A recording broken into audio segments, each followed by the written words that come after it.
Welcome to Tuesday with Tarra. I'm Dr. Tarra. I'm a chiropractor and yoga instructor. And I feel that yoga should always have a positive effect on you. It should be helpful and healing rather than hurting. So we're always going for something good to come out of our yoga practice.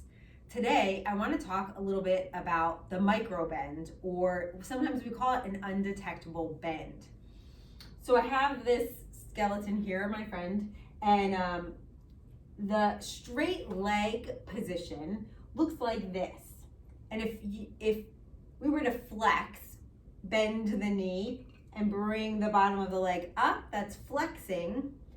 And then when we start to straighten that, it's extending. And if we go too far or a little bit more than straight, it's hyperextension. There. So if I stand up, I could do the same thing in my leg. So here, we're facing the same way. I'm gonna flex at the knee. I bend my leg up. Now I'm extending the knee, and then I'm hyperextending. So notice I push back right through the back part of the knee. It's part of the normal range of motion, right? We can take our joints, our bones through these movements to go through range of motion. However, we want to keep space here in the joint. There's cartilage in between the joint, and the cartilage in the knee in particular is not real cushiony. It's really there to disperse energy and more like help with a gliding movement of the knee when doing this kind of movement. It's not like thick and cushiony like the cartilage and the discs in between the bones of the spine. It just really helps with a smoother transfer of movement of the bones. So walking, running, bending, straightening, biking, all of those kind of things. So there's not a lot of cushion there. And if the leg is not in a good position where there's space here, what's happening is the bones are coming closer together. You're pushing down and you're wearing against that cartilage. So you're kind of wearing that cartilage out. Instead, we engage our muscles and we lift up. So we create space here between the joint, and we're engaging the muscles to help support that joint. So when you learn about this straight leg position, it will help create that space in the joint so that one part's not pushing down too much. And so if I were to push back, I don't have to use my muscles enough. And then I'm not supporting the joint the way that it should be supported. The muscles tend to get a little bit weaker, or the weight of our body pushes down more on the joints, which we're talking about the knee joint here pushing down, so that there's more weight, more wear and tear on the joint, whichever movements we're doing. And especially if we're weight bearing on those joints, we want them to be in a really good position as we move, supported so that we don't cause so much of that wear and tear. Putting them in the place that they're supposed to be in with support from the muscles will help keep those joints happy and healthy for a longer period of time. So better quality of life without that pain, or which it leads to osteoarthritis in the knees. So we're always trying to pull up. So the position of the leg is straight. So a straight leg position, we say like a micro bend or an undetectable bend, meaning it's not pushed back as far as it can go. There's a softness, almost like a softness here in the back of the knee, but the top of the thigh and the back of the thigh, the front and the back of the thigh, are lifting up. Those muscles are engaged. You can feel that by pressing down into your feet and doing the action of dragging your feet towards each other. For that, you'll feel your knee, the muscles above your knee lift up and position that kneecap straight. If you are not doing that, the tendency is for the knees to kind of fall in a little bit. But when you engage, those knees lift up, the kneecaps lift up, and they're facing straight ahead. The reason this happens is the kneecap sits in the tendon of the quadriceps muscles. So the quadriceps are the front part of the thigh, and they come down. The tendon attaches down here on the lower leg bone, the tibia, and that kneecap sits right in there. So if you're not engaging the muscles of the quadricep, everything's kind of collapsing down. That kneecap is not going to lift up and be in a good position. So when those muscles are engaged properly, then that kneecap sits up a little bit. It's in a better place. And that all helps with smooth transitioning as you're doing movement. And that's what you want, to keep your knees healthy and lasting longer. So, so having that lift from the muscles to support the joints will be helpful for you. It's the same thing in your elbows. You don't want to lock out your joints, especially weight bearing, as we come to a position like tabletop position. You don't want to push forward. That's too much going forward. The angle is kind of backwards and too much of it. So we have a softness in the elbows. It's not a bend, it's a softness. It might appear as like a micro bend or even undetectable bend, but if you have the habit of hyperextending in your joints, then it will feel like a big bend. But here you can see in this position, my arms are just straight. They could be pushed more, hyperextended, or just that softness there, like that it's not too much, it's not pushing out. And then the muscles above are going to engage to help support that joint so that I'm not letting that weight crush down or push down on the space that's created in between the joint, so that we do have good movement and we keep the joints healthy. So along the lines of this undetectable bend, this micro bend, or the straight leg position, I want to talk a little bit about the hamstrings and how to help lengthen the hamstrings. We often get these images in our head. I just watched something, I just saw it on Instagram the other day, about somebody wanting to touch their feet, so they would bend their knees instead of lengthening the back of their legs. So you have to think, like, what's important in my practice? Do I want to just be able to touch my feet? If I do, I could bend, I could touch my feet. Or do I want to create some better flexibility in my body, more length in the muscles? And if you want to create more length, it doesn't matter where your hands come down to, what you're touching. It's about getting that length in the back of the legs, which we're talking about right now, the hamstrings here. So your hamstrings attach up here. So they're attaching to the pelvis, this bone here, the ischial tuberosity. Sometimes in yoga we call it the sit bone. So here, and then they're coming down and attaching to the lower leg bones. One of them will attach here to the fibula, and two will attach on the inside here to the tibia. And you could feel those tendons, the stringy part in the back of your legs, when if you just put a bend in your knee, you could feel those tendons. So the hamstring muscles are back here. When you flex, you're causing the muscle to shorten by doing this, by flexing. So when you bend your knee, you're shortening those muscles. When you keep your legs straight, the muscles are lengthened here. So because it attaches up here and the lower leg, if you keep your legs straight and hinge at your hips, you are going to help to lengthen the muscles here. So for a more effective stretch, keeping your legs straight is helpful. So if that's what you're going for, then you don't have to reach to any specific place.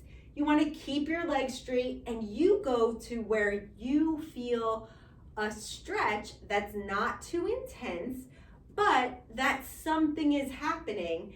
And as I talked about last week, the message will go up to the brain that it's safe to lengthen that muscle, and then you will eventually get more flexibility in your hamstring muscles.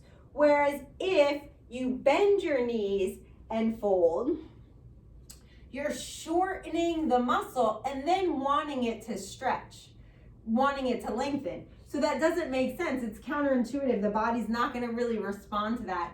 The only time that you would really bend your knees is if this is as far as you could go. Then maybe put a little bend in your knees until you can start to go a little further than that with your legs straight. But for the most part, it doesn't matter how far you fold, you're asking your body to lengthen from where you are.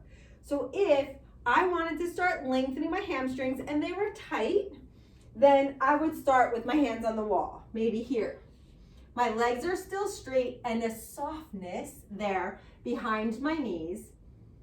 And I'm keeping my arms safe too. So I'm keeping a softness in the elbows. I'm letting my chest start to lower down. So each time I walk down a little bit, I'm gonna be lengthening. If I have to stop here and this is it, this is as far as I could go because I'm feeling a stretch here, I'm feeling some lengthening, then I stop right here. There's no point in going too far. There's no point in bending your knees if your goal is to get more flexibility, to lengthen. And then as time goes on, you could start to lower down. Maybe put your hands on blocks in a forward fold, or just walk your hands down a wall. Maybe put your hands on a chair. I had two people who started our teacher training program years ago. In the beginning of the teacher training program, they had their hands on, two of them had their hands on the wall or a ledge. We had a little ledge that was about this height as well. At the beginning of the program's about 7 months. Over that period of time, in that last month, so after 6 months of lowering down a little bit, using different things, their hands were touching the floor. So there was that ability to gain more flexibility, more length in the hamstrings with a consistent practice, and really focusing on the lengthening part. For years before that, they had been told to bend their knees to bring their hands down, but they never got more flexible doing that because, again, when you bend here, you're shortening the muscles that are back here. So you can't really lengthen them if you're shortening them. So that for a standing position, I would start with my hands on a wall, then work my way down to a chair, maybe some blocks, and eventually the same thing, keeping the hips over the ankles and balancing the weight in your feet. When you hinge at your hips, you keep that spine nice and long, your fingers come down. What tends to happen if you're a little bit more flexible is you get this hyperextension where you lean back and push back. So now you notice I'm pushing into the back of my knees, my hips are behind my ankles. It's not a great position for your knees. So rocking that weight and balancing it, engaging the muscles, lifting up and keeping your hips over your ankles is going to be better. And you can certainly gain more length, even if you're flexible, by staying engaged and folding here. So you can still come down to a nice deep bend, keeping that softness there in the back of your knees. And another position where we work the hamstrings is in a seated position. And that's a challenge because when we sit down, we're increasing the pressure in our lower back, in the spine. And if you can see here, the discs in the spine and the curve in the back, there's a curve that goes like this. And exaggerating that curve, it looks like this. So my lower back curve is here. So what happens is the discs in the front, this part, are bigger, just a little bit bigger. So they're angled, it's like a wedge. And so when I'm folding forward to get that stretch in my hamstrings, which attach here and then down here, I can hinge at my hips, and that's gonna help to give that length. I have to keep my back in its neutral position in order to do that safely for my lower back, because with the discs bigger in the front, if I bend at my waist, what I'm doing is taking that big part and I'm crushing it down. So I'm pushing on the front part of the disc, and then I'm pushing that part back. And you can just maybe see here this little red bulge of the disc. That is where that disc pushes out in the back. That's a bulging disc or a herniated disc. So we don't want that to happen in our lower back. So we hinge at the hips always. So that means in a seated position, we have to do the same thing. So in the seated position with the legs straight out. Now, I'm already increasing some of this pressure in my back by just sitting down. And if my hamstrings are tight in the back, this seated position is going to be a little bit of a challenge. The lower back might round, or you might sit more to the back part of your sit bones. And if that happens, it's going to be harder if you're here to hinge and fold forward. So what you would do is take something like a blanket or a pillow, and you sit right on the edge of that.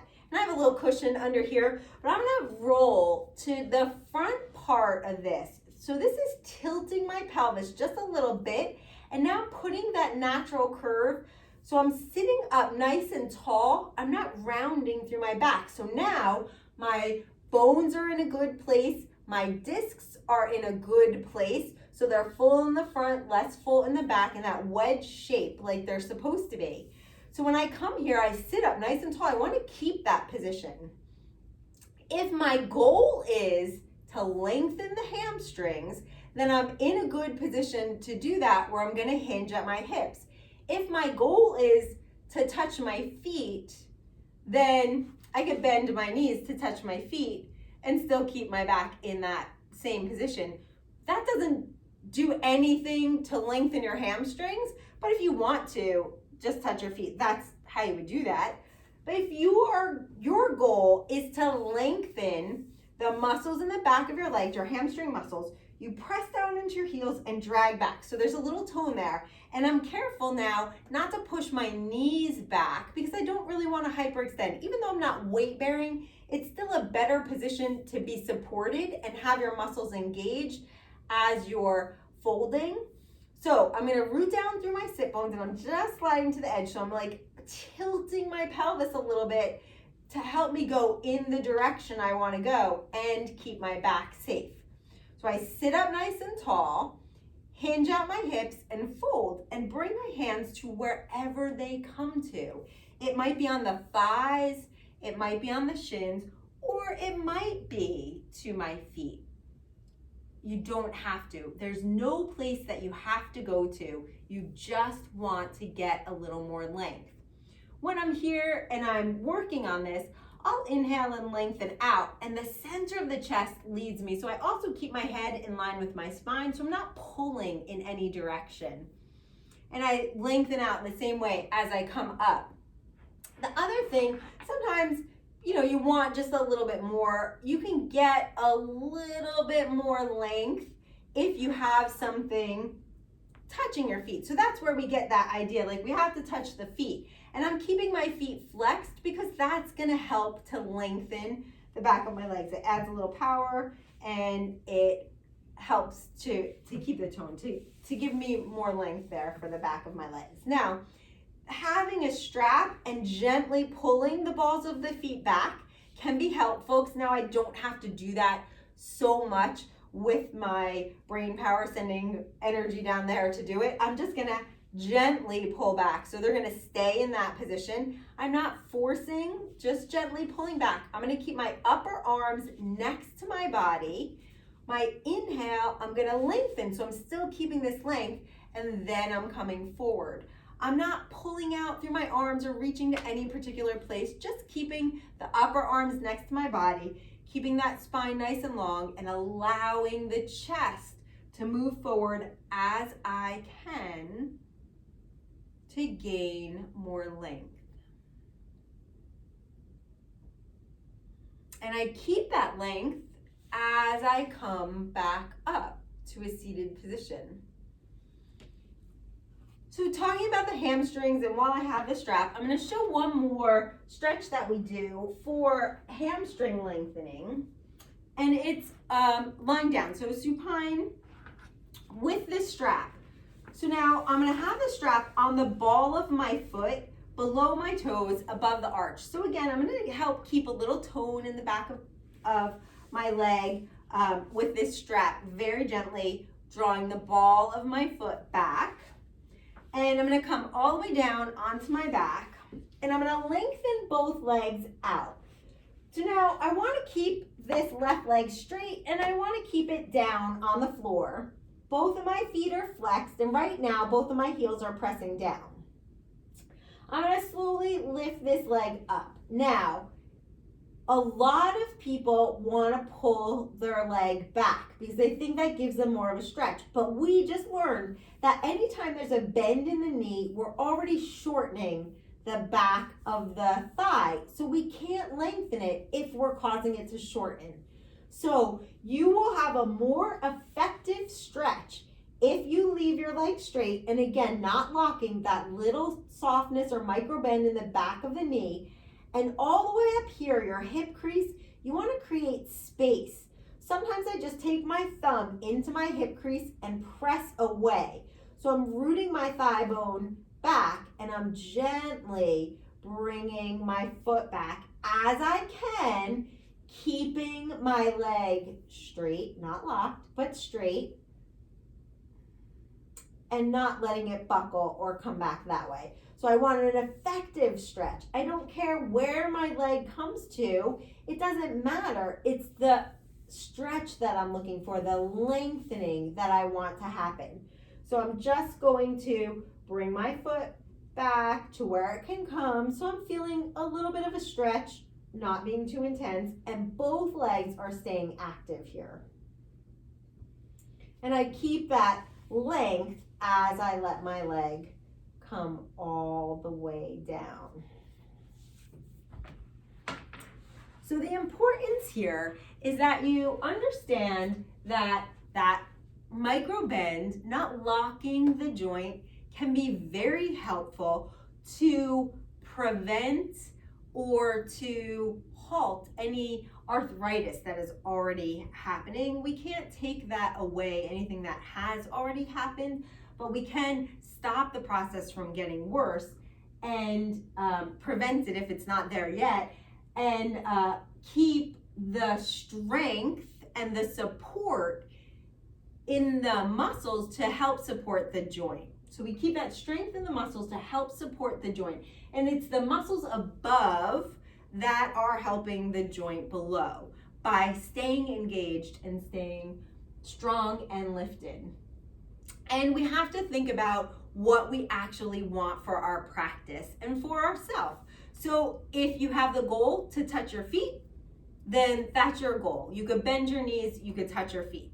But if your goal is to gain more flexibility and to lengthen your muscles, then it's not important where your hands come to. We have different proportions. So for me, I have shorter legs and a longer torso. It's much easier for me to reach my feet.